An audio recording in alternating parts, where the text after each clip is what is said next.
নমস্কার, আমি জ্যোতিষ সম্রাট বিনয় শাস্ত্রী। আশা করি ঈশ্বরের কৃপায় আপনারা ভালোই আছেন।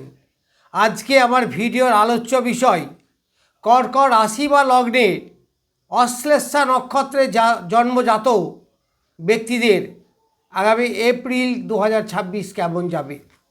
এই এপ্রিল 2026-এ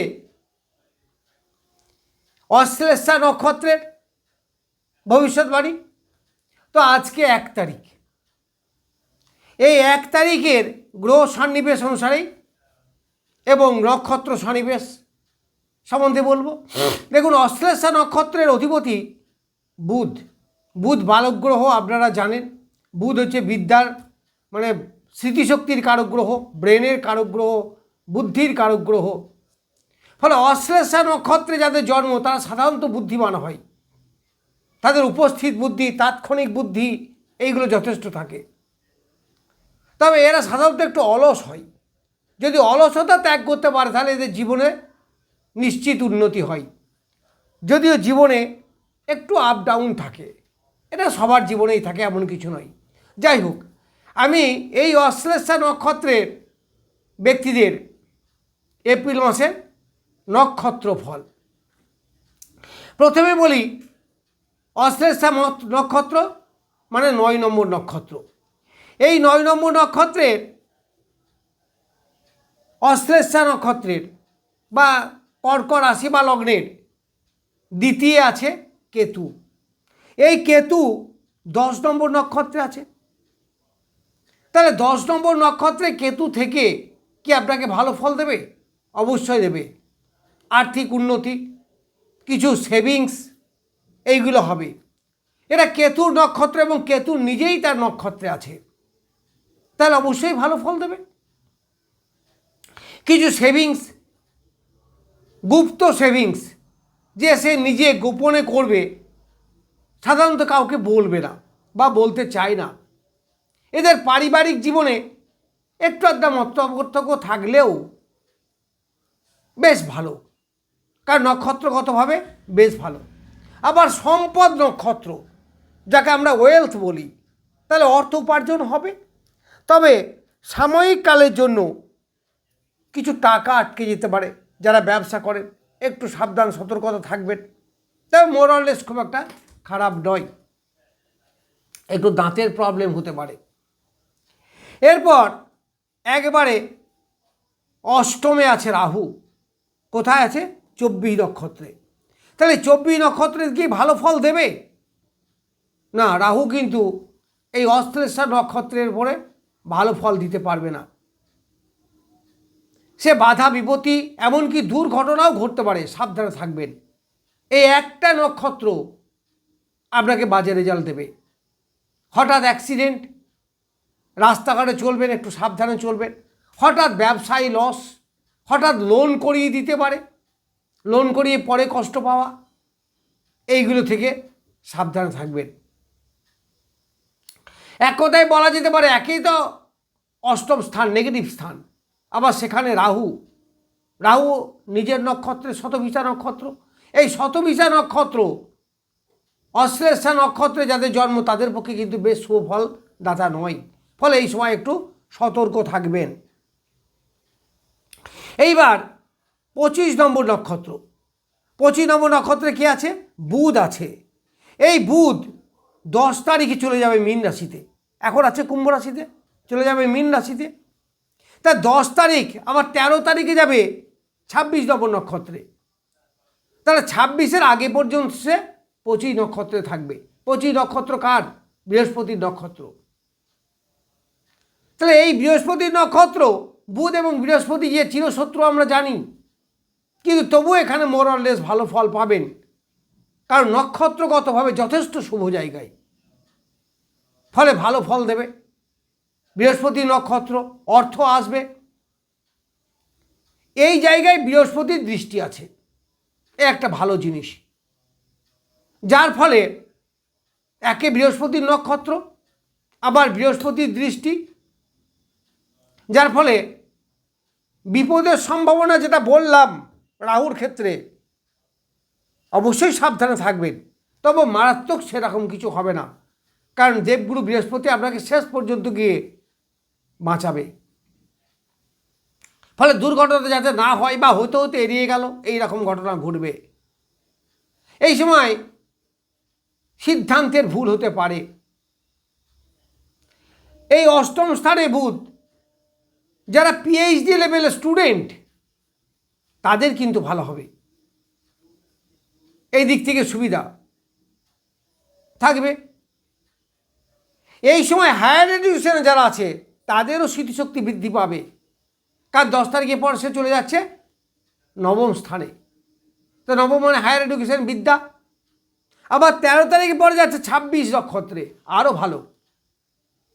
আবার শনি বুধ মিত্র গ্রহ, শনির কাছেই যাচ্ছে, তার মানে নো ডাউট আপনি ভালো ফল পাবেন। পিতার শরীর স্বাস্থ্য ভালো থাকবে, আপনার ভাগ্যের উন্নতি হতে পারে। আবার এখানে শনিদেব বসে আছে, ধর্মের প্রতি আস্থা, বাইরে কোথাও যাওয়া, কারণ কর্কট রাশি বা লগ্নের সাপেক্ষে দ্বাদশপতি বুধ, বিদেশে কর্ম করতে যাওয়া, বিদেশে প্রায় পড়াশুনো করতে যাওয়া, অর্থাৎ জন্মভূমি থেকে দূরে গেলে তাদের ডেভেলপমেন্ট আরও অনেক বেশি হবে। যারা জন্মভূমি থেকে দূরে চাকরি বাকরি করেন বা যে কোনো কর্ম করেন, তার কর্মে উন্নতি বা প্রমোশন এইগুলো কিন্তু দেখা যাচ্ছে। এই সময় এই শনি এবং বুধের যোগ, যারা টেকনিক্যাল লাইনে পড়াশুনো করেছে বা করছে এবং জন্মভূমি থেকে দূরে আছে, তাদের কিন্তু ভালো ডেভেলপ হবে, কোনো সন্দেহ নেই। এইখানে বসে আছে মঙ্গলও, কারণ মঙ্গল 1 এপ্রিল 25 নক্ষত্রে ঢুকেছে। এই মঙ্গল 2 তারিখে আবার যাচ্ছে মীন রাশিতে। ফলে মঙ্গল বুধ এবং রাহু, শনিদেব, মঙ্গল বুধ এবং শনিদেব 3 গ্রহের যোগ এখানে হবে। তাহলে মঙ্গল এখানে যাওয়ার ফলে কি ঘটবে সেটা আমি পরে ভিডিও করব। এই নক্ষত্র কালে মঙ্গল কিন্তু 25 নক্ষত্রে আছে। আবার কর্কট রাশি বা লগ্ন সাপেক্ষে নবমপতি বৃহস্পতি, এই বৃহস্পতি নক্ষত্রে থাকবে 1 এপ্রিল থেকেই, তাহলে বেশ শুভ ফল পাবে। আর নবমে থাকবে হায়ার এডুকেশন, তো আরও ভালো হবে, কর্মের ডেভেলপমেন্ট হবে, কারণ দশমপতি মঙ্গল। যারা জন্মভূমি থেকে দূরে আছেন বা সাময়িক কালের জন্য বেড়াতে যাচ্ছেন বাইরে, তাদের বেশ ভালো হবে।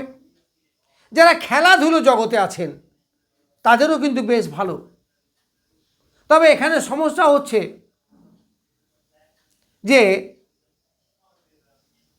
এই মীন রাশিতে শনির সাড়ে চলছে, ফলে এখানে একটু ডিস্টার্ব থাকলেও থাকতে পারে। তবে সেরকম মেজর কিছু সমস্যা আসবে না, কারণ কর্কট রাশি বা লগ্ন সাপেক্ষে তো আর সাড়ে নয়। এইবার দশমে শুক্র 1 নক্ষত্রে, তারপরে 5 তারিখে যাবে 2 নক্ষত্রে, সেটা শুক্রের নিজের নক্ষত্র। তো 2 নক্ষত্রে যাওয়া মানে ভরণী নক্ষত্র, শুক্রের 2 নক্ষত্র মানে ভরণী নক্ষত্র। এখানে শুক্র নিশ্চয়ই ভালো ফল দেবে, কিন্তু না, নক্ষত্র পজিশন অনুসারে ভালো নয়। ফলে শুক্র খুব ভালো হয়ে ফল দেবে তা কিন্তু দিতে পারবে না, একটু সমস্যায় সৃষ্টি করবে। নারী ঘটিত ব্যাপারে সমস্যা, যে কোনো নেশাতে সমস্যা, এইগুলো আসতে পারে। সুতরাং একটু সতর্কতা অবলম্বন করাই ভালো। তবে অর্থগতভাবে সমস্যা আসবে না, কর্মের দিক থেকেও ভালো হবে। কর্মক্ষেত্রে একটু শত্রু, একটু পরের ঈর্ষা কাতরের শিকার হওয়া, এইগুলো হতে পারে। তবে আয় উপার্জন হবে, কারণ একাদশপতি দশমে, আয়ের দিক থেকে খুব একটা ডিস্টার্ব হবে না। এইবার দ্বাদশে আছে বৃহস্পতি নিজের নক্ষত্রে, পুনর্বসু নক্ষত্র। আবার এই কর্কট রাশি বা লগ্ন সাপেক্ষে ষষ্ঠপতি এবং নবমপতি দ্বাদশে। তা দ্বাদশ মানে নেগেটিভ ঘর, এটাই আমরা বুঝি। কিন্তু দ্বাদশ থেকে অনেক কিছু ভালোও পাওয়া যায়, তবে অবশ্যই সেটা বিদেশে। যারা বিদেশে যেতে চাইছেন এই অশ্লেষা নক্ষত্রের জন্মজাতের ব্যক্তিদের, তাদের কিন্তু বিদেশ যাওয়ার যোগ দারুণ ভালো, এবং এটা থাকবে 2 জুন পর্যন্ত। যারা বিদেশে অলরেডি আছেন, সেটা পড়তে যাওয়া, পড়াশুনো করতে যাওয়াই হোক, আর কর্মসূত্রেই যাওয়া হোক, এমনকি পরিযায়ী শ্রমিক পর্যন্ত, তাদের কিন্তু ভালো। বিদেশে অর্থ উপার্জন ভালো হবে, বিদেশে কর্মের সুবিধা হবে, কর্মের ডেভেলপমেন্ট হবে। যারা ইনভেস্ট করে ব্যবসা করেন, তারা এই সময় ইনভেস্ট করতে পারেন, অবশ্যই উন্নতি হবে। সঙ্গে সঙ্গে একটু ব্যয়ও বাড়বে, তো সে ব্যয়টাও কিন্তু ভালো দিকে, বাজে দিকে নয়। যেমন ছেলের এডুকেশন, মেয়ের বিবাহ দেওয়া, ঘর বাড়ি ক্রয় করা, এইগুলো হবে। এই বৃহস্পতি দৃষ্টি পড়ছে তুলা রাশিতে, পঞ্চম দৃষ্টি। ফলে যারা বাড়ি ঘর ক্রয় করতে চাইছেন, ফ্ল্যাট ক্রয় করতে চাইছেন, তাদের ভালো। আবার শুক্র এখানে দৃষ্টি দিচ্ছে, তার মানে এই সময় ফ্ল্যাট ক্রয়, জমি জায়গা ক্রয়, এইগুলো হবে। আবার এর সপ্তম দৃষ্টি পড়ছে মীন রাশিতে, ধনু রাশিতে, যার ফলে কর্মের উন্নতি, নতুন চাকরি পাওয়া, এইগুলো পাবেন। যাই হোক, মোরাললেস একটু অ্যাক্সিডেন্টের ব্যাপার থেকে সাবধান ছাড়া ভালোই থাকবেন। যাই হোক, আমি অশ্লেষা নক্ষত্রে জন্মজাত ব্যক্তিদের এপ্রিল মাস কেমন যাবে সে সম্বন্ধে কিছু বললাম। নমস্কার, আজ এ পর্যন্তই।